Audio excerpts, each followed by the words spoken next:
আমি ট্যুরে যাইতেছি, আমার এক ফ্রেন্ডের বাসা কোটচাঁদপুর, ওখানে যাবো আমি, যশোর একটা কোটচাঁদপুর একটা জায়গা। আর মেয়েরা পারে, কিন্তু আপনারা সবসময় ইনফর্ম করতে পারে, কারণ মেয়েরা যে কোনো জায়গায় যাওয়ার আগে 15 দিন আগে শপিং করে ওদের কাজকে যাওয়ার পরে একটা জায়গায় যাবে।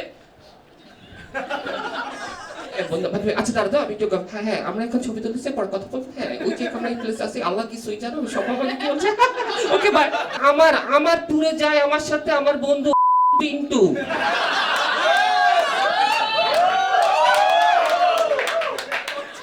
ওই হালার ঘরে আলা জানে না কই যাবে, ও বাসে উঠার পরে মনে পড়ে ওর মুতার দরকার। নাইট কোচে আমরা যাইতেছি, রাত 12:30 বাজে, বাসের গেট লক, হঠাৎ করে বিন্ডোকে আমি মুতুম, ড্রাইভার কয়েক দরজা খোলা যাবো না, বন্ধ। আমার সিরিয়াস লাগছে, ফাইটা যাইতেছে। আমরা ছোট পানির বোতল দিলাম, পানির বোতলটা দেখছো, পিন্টু বাইরে খুলে দিলাম, এটা দিয়ে যাইবো না। সিগারেটের আগুন দিয়ে ফুটা করতেছি বাসের মধ্যে, ড্রাইভারের টেনশনে পড়ে গেছে, পিন্টু ভাই মুতছে। আমি গার্লফ্রেন্ডে কি কমু।